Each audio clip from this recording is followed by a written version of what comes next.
welcome to Steve McDonald's Arts and Crafts. Thank you to everyone that got me a coffee. I've got myself a 3D printer. I'm really looking forward to using it. The longer LK5 Pro, which is probably one of the largest, cheapest beds on the market. So I'm really pleased. I did a lot of research into this and it looks like a brilliant 3D printer that gives you loads for the lowest price on the market. And you can make really big 3D prints with it, which is going to be amazing.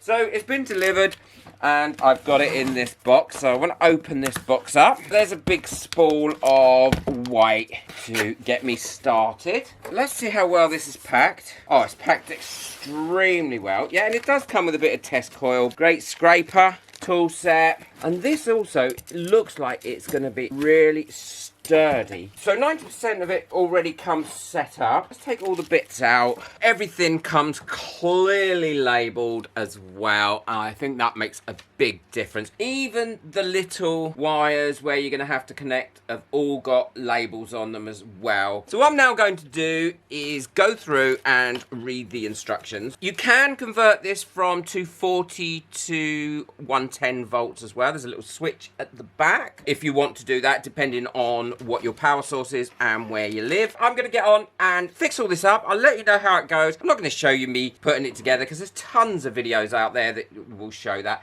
And that's not really the sort of thing I do on my channel. It literally took me less than 30 minutes to actually build it, which I was really surprised about, and connect it all up and get it all going. What I did find more difficult was sorting out the software that I needed to use with it. But I don't think that's anything to do with the machine or the information you're given. I just think that's me being a little bit of a troglodyte where this sort of stuff is concerned. I'm not brilliant at software. But I persevered, got it done, went on YouTube, looked at a few videos, and now it's working brilliantly. Well, the printing job is done now. I'm really pleased with it. It took an hour, which wasn't too bad, I don't think. It's not warm at all. Oh, and it comes off really easily. There was a few bits around it, but obviously nothing that I couldn't take off. And there's my whistle. It's lovely and smooth. Oh, and it blows really well. And the other thing is, it does kind of have a P in there as well. And it says longer on there, which is the name of the company, because this is a longer LK5 Pro. I think it was less than £300. So what I'm going to do now is start to print off something to use with my resin work. So you'll see me in my resin studio. Well, I printed out some earrings because I thought what a great use of the 3D printer to make some earrings, because earrings always sell well. They printed out so easily and it was actually quite quick. I learned ever such a lot in that first day on using a 3D printer, and it was much simpler than I thought it would be. Oh look, you could make a little flower out of these earrings, wire them together and put the resin inside if you had all the same shape. Now I might do that on another video. I also printed out this, which I think will make a coaster. This is a bit of an experiment. What I'm going to do is I put some bits in here that I previously molded with resin and I had them spare, and I'm going to fill that with clear resin, see what it comes out like. I've also made something else that I think everyone will love, and I'm going to show you that at the end. What I'm going to do is quickly show you how easy it is to fill these with resin. All you need is some damming tape here. Open your damming tape up, decide which you want side to fill from, and push your little, almost like bezels really, into the damming tape, ready to fill them up. Now I'm going to use epoxy resin for this rather than UV resin because I want to be able to colour them, and also because these gaps are fairly small, I want to be able to ensure that I get the stuff in there, and UV resin can be a little bit thick. So I'm going to be using the J Diction 1:1 resin, which is a little bit thinner and works out really well. So make sure they're pushed on there nicely. They should stick on there really well. The other thing is, even though this is a form of plastic here that I've printed them out, the actual resin isn't going to ping out of it because it's printed in layers. It's got those little micro layers in there, and that's going to be used by the resin to grip into it, so it will be permanent. Now some of these little bits are quite thin, they are quite small here, so I'm going to show you how you can get your resin in there without too much trouble and get a nice effect. It might have helped if I'd put these in pairs, wouldn't it? Don't you think? So now I've put them in pairs. Make sure you've pushed them right the way down. I've got my resin all mixed up now, and as you can see, it is lovely and thin. All I'm going to do is fill this one up to the edge and then pop any bubbles using a long neck lighter as soon as they come up. This is just a prototype. I'm not going to use it. I just want to see how well it works. And then these are for my colours. Now I'm going to make more than I want purely because I want to be able to add the colour in it and get the right amount of colour. And the colours I've chosen are, of course, one is gold, the other one is black because I like black and white, and this one is called a light blue. And the easiest way I know of putting this colour into this area, and this is quite a thin resin, so you don't put too much on here at once, is to pop it in like that. Spread it around till you've got it how you want it. Got a really thin bit like that and you're having trouble getting it right into the corners, then I use a pin. Although when the resin is quite thin, to be honest, it does go in there. And it's such a warm day today here, it's probably too warm to be doing resin anyway. It will go in there. Now you might be saying, well, what about all that stuff you've got on top, Steve?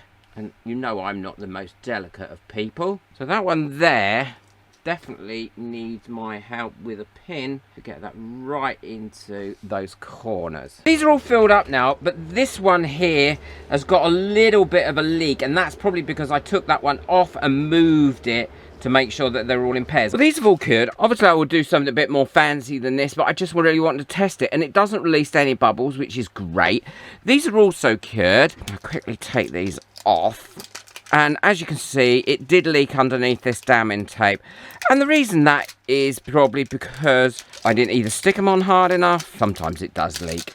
It didn't leak out too much. I'm really pleased I didn't spend any time trying to clean off these faces, because what I'm actually going to do is sand these down and get these nice and neat. Now I've got a 1500 grit here sandpaper, and this should do it really well. It should take that nicely off. It's going to make it a little bit dull, but I don't mind about that, because what I will do is dome these up anyway, which is what my intention was to do. Well, they've cleaned up really well, as you can see, both sides. Now all I'm going to do is give them a bit of a wipe over with some 99% alcohol, just to make sure I've got rid of all the dust on them. If you haven't got any 99% alcohol, then give them a bit of a wipe over with a baby wipe, or give them a little bit of a wash and they'll be fine. And then once that's done, I'm using the J. Diction UV resin, because I always use this now for doming most things, certainly small things like this. Putting a bit on there like that, using a micro brush with the little fluffy bit taken off, because you don't want the little bits of fluff that are in the micro brush inside your UV resin. Moving it around right to the very edges, and then all these two I've already done, because I like to leave them about 3 or 4 minutes for the bubbles to come up before I go and cure them with my torch, because that way you get a nicer, much nicer result. Going around that hole, if the hole fills in, it's not a problem, because you can drill it out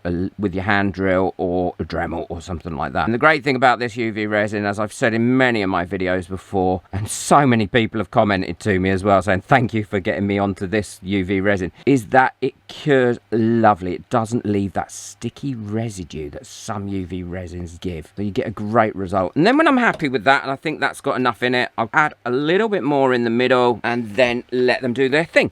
And the great thing is, with this 3D printer, I realise there is so many, hundreds, thousands of free files just to download, and a lot of them you can use for commercial use as well. These ones you certainly can.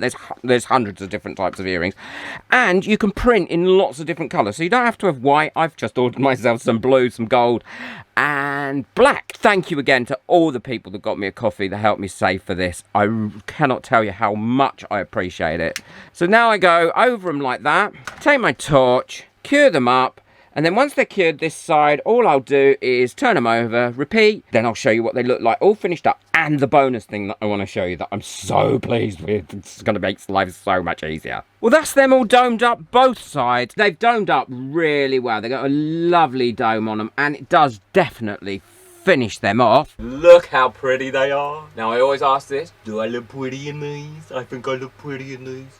I printed this off using my 3D printer, and normally what I used to display my earrings on at a fair or something like that was some foam that I'd covered in velvet, and then I used to stick them in. But I think this is really going to display them much better. I'm going to make some of different sizes, and you can also make them where they've got little posts on rather than holes. And these are going to be not my expensive range at all. These are going to be my £3 or £4, $3.50, $4 sets that bring people over, they like to have a little look at and feel around, and then perhaps buy those, and then while I'm talking to them they'll perhaps buy something else as well. So that was what I made, plus that coaster, and actually I have printed so many things since then, and you'll see a lot of that on my other channel. So again, thank you for everyone that got me a coffee that enabled me to get my 3D printer. It's going to play a big part in some of my projects on this channel and on my other channel. I will link it in the description below. I know nothing about 3D printing,